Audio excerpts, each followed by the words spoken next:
Welcome back to PreForm Updates. My name is Henry. I'm a software product manager for PreForm, and we got some new features to talk about in PreForm 3.52. Before we start, in 3.51, we introduced a major overhaul of the support tool flyout.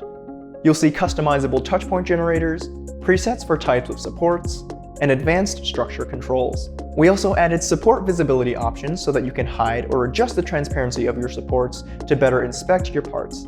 You can watch the full 3.51 video up there, and today in 3.52, we're building on that foundation with even more power and flexibility to aid in your workflow. First up is a feature called Section and All Axes. Up until now, PreForm only allowed you to visualize your model slices in the Z-axis as a one-to-one preview of how the build would actually print on your Formlabs printer.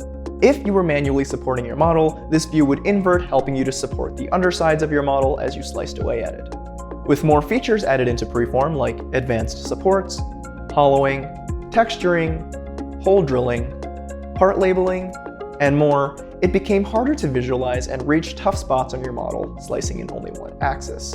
With the new Section and All Axes feature, you can now slice a sectional analysis through your model in X, Y, or Z directions so that you can see internal geometry, get into those hard-to-reach areas for model operations, or inspect packed builds.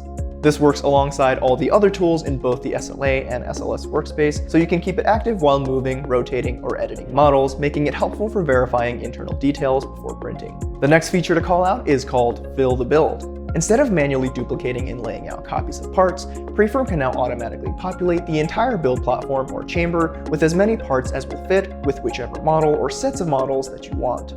This also works for both SLA and SLS printers. You can fine-tune the layout with controls for spacing, part rotation, and even pack more parts with overlap rafts on SLA jobs. This is a huge time saver for production workflows so that you don't have to guess the maximum amount of parts that can fit in a build and instead achieve that with just a click of a button. We've also added a heavily requested feature, CAD Import settings. A CAD model has implicit geometry, meaning curves are true curves. However, when importing into a slicing software, those get triangulated into a polygon mesh. Previously, users didn't have control over the mesh directly and sometimes could lead to visible facets in your curved models or smaller than desired holes. With the new CAD import settings in Preferences, you can now tweak the chordal and angle tolerances for CAD imports. Chordal distance is the maximum distance allowed between the original CAD and the polygon mesh. Smaller values make the mesh hug the surface more closely, resulting in smoother, more detailed geometry but larger file sizes. Angle tolerance is how much the angle between neighboring polygons can vary before more triangles are added. Smaller angles create smoother curves, while larger ones make the model more faceted. But do keep in mind that the smaller you make these numbers, the larger your form file will be.